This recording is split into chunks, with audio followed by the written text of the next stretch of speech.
देखिए, हमारी पार्टी प्रारंभ से स्वर्गीय भीमराव अंबेडकर जी के समाज में दिए गए योगदान को सदैव नमन करती है और इसीलिए जनसंघ के जमाने से लगा करके हमारी पार्टी ने सदैव अंबेडकर जी के समाज में उनके द्वारा किए गए योगदान को स्मरण करने के लिए लगातार माननीय प्रधानमंत्री जी, उसके पूर्ववर्ती हमारे तत्कालीन प्रधानमंत्री स्वर्गीय भारत रत्न अटल बिहारी वाजपेयी जी, हमारे अपने विचार परंपरा के आधार पर हर साल उनकी जयंती और उनकी पुण्यतिथि मनाते हैं।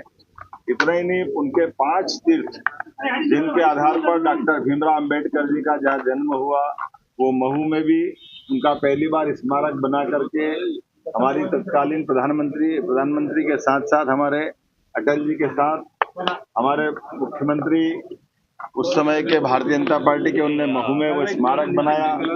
हर साल बड़ा महाकुंभ लगाने का काम भी हमारे अपने अम्बेडकर जी के जयंती के अवसर पर करते हैं। मुझे इस बात का संतोष है कि यहाँ ग्वालियर में भी अम्बेडकर जी के स्मारक का ये भव्य स्थान है, जिसमें सेकंड चरण का काम का मैं जल्दी भूमि पूजन करने वापस आने वाला हूँ। और कांग्रेस ने सदैव बाबा साहब की आत्मा को दुखाया। जीते जी बाबा साहब के साथ झूठ बोलकर छल किया गया। उनको उनकी योग्यता के हिसाब से मंत्रिमंडल के अंदर तत्कालीन प्रधानमंत्री श्रीमान नेहरू जी ने जवाबदारी नहीं दी और उससे आगे बढ़ते हुए जब वो उनके संविधान के आधार पर चुने हुए चुनाव में आना चाहते थे, तो कांग्रेस ने उनको लगातार चुनाव हराने का प्रयास किया। उनकी पार्टी के जब 2 सदस्य चुनाव जीते और एक ने अपने सीट से इस्तीफा दे करके बाबा साहब के लिए उपचुनाव की स्थिति लाए, तब भी तत्कालीन प्रधानमंत्री ने अंबेडकर जी को वो चुनाव भी हरा करके पूरी ताकत लगा करके अपनी बाबा अंबेडकर साहब की जो मूल विचारधारा है उसके विरोध में कांग्रेस की विचारधारा की स्पष्ट लाइन खींची। इतना ही नहीं, बाबा साहब ने अपने जीवन में जो दिल्ली के अंदर योगदान दिया है वो किसी से छिपा नहीं, संविधान से लगा करके पार्लियामेंट तक। लेकिन बाबा साहब अंबेडकर के एक चित्र को भी तत्कालीन प्रधानमंत्री लगाना उचित नहीं समझा। प्रतिमा लगाने की तो बात छोड़ो, बाबा साहब के लिए पार्लियामेंट में पहली बार तेल चित्र लगाने का काम भी भारतीय जनता पार्टी के तत्कालीन नेतृत्व ने किया है। बाबा साहब जी जीते जी परेशान रहे, कांग्रेस ने सदैव दुख दिया और जब शरीर छूटा तो बाबा साहब अंबेडकर जी का दाह संस्कार के लिए भी दिल्ली में जगह तत्कालीन कांग्रेस के प्रधानमंत्री और सरकार ने नहीं दी।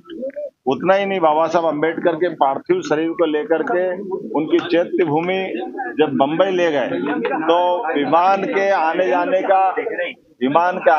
का खर्चा भी सरकार ने उनकी पत्नी से लिया है। इससे बड़ा निंदनीय काम क्या होगा।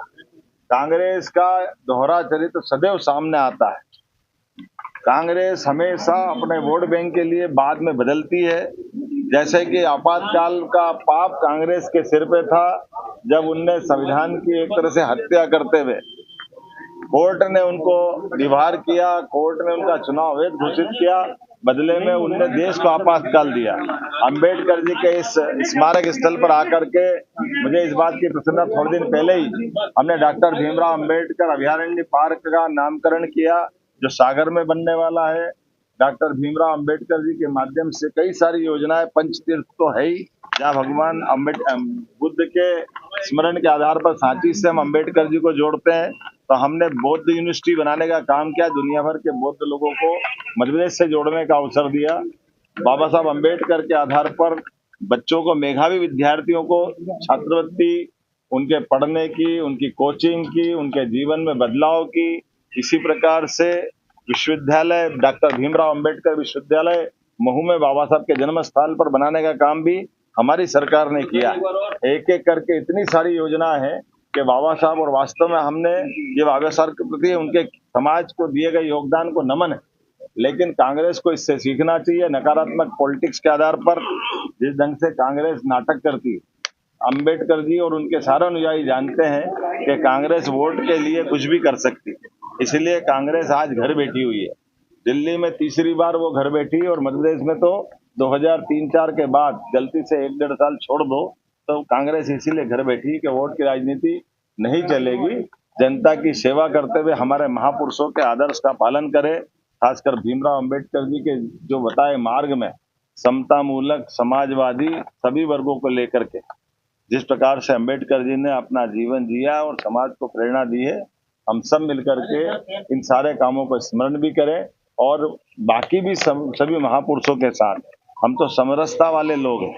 इस आधार पर मैं मान के चलता हूँ आज हमारी सरकार जिस प्रकार से काम कर रही है, बहुत जल्दी इसके सेकंड चरण का भूमि पूजन करके उसका काम शुरू करने में 5 तारीख को अगले महीने जुलाई में आ रहा हूँ और उम्मीद करूंगा कि इस कामों को हम बचे हुए काम को भी पूरा करें।